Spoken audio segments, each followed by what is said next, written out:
জীবনে সুখে থাকার মূল সিক্রেটটা আজকে আমি আপনাদের বলবো। একটা জিনিস আপনারা লক্ষ্য করবেন, পৃথিবীতে যত নদী আছে সবগুলো নদী তাদের পানি নিয়ে সাগরের কাছে চলে যায়।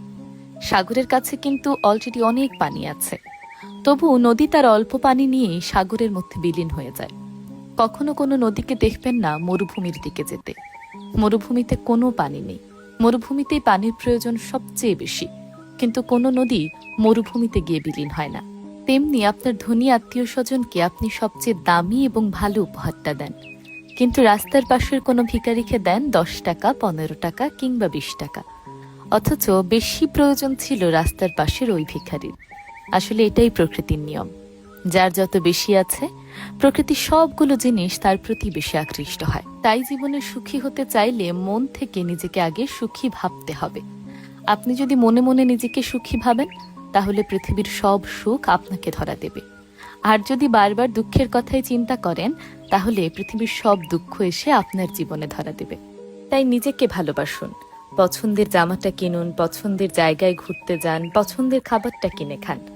যেমন আমার এই জামাটা খুব পছন্দ ছিল, তাই আমি দেরি না করে দেশি এলিগেন্স পেজ থেকে এই জামাটা কিনেই ফেলি। পেজ লিংক কিন্তু আমি ডেসক্রিপশন বক্সে দিয়ে দিয়েছি, আপনারা চাইলে সেখান থেকে পারচেজ করতে পারেন। আর এই পছন্দের জামাটা পরে আমি চলে গিয়েছিলাম নদীর পাড়ে। আর এই যে ইলিশ মাছটি দেখতে পাচ্ছেন, এটি হলো চাঁদপুরের বড় স্টেশন বা 3 নদীর মোহনায়। অনেকে দেখবেন চাঁদপুরে ঘুরতে এলে এই জায়গার ছবি আপলোড করে।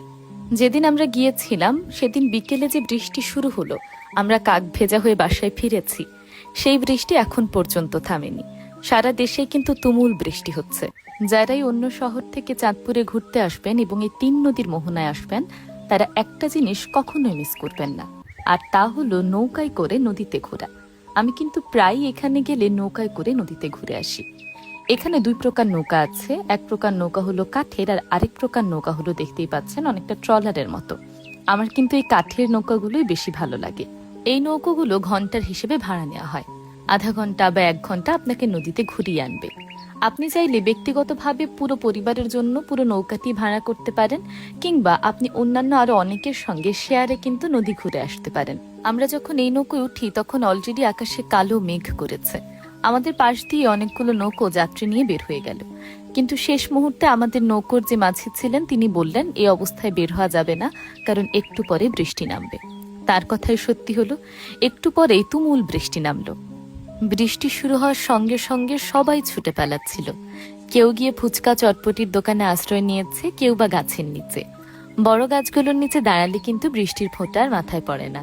শুধু মানুষ নয়, সেখানে থাকা অন্যান্য প্রাণী যেমন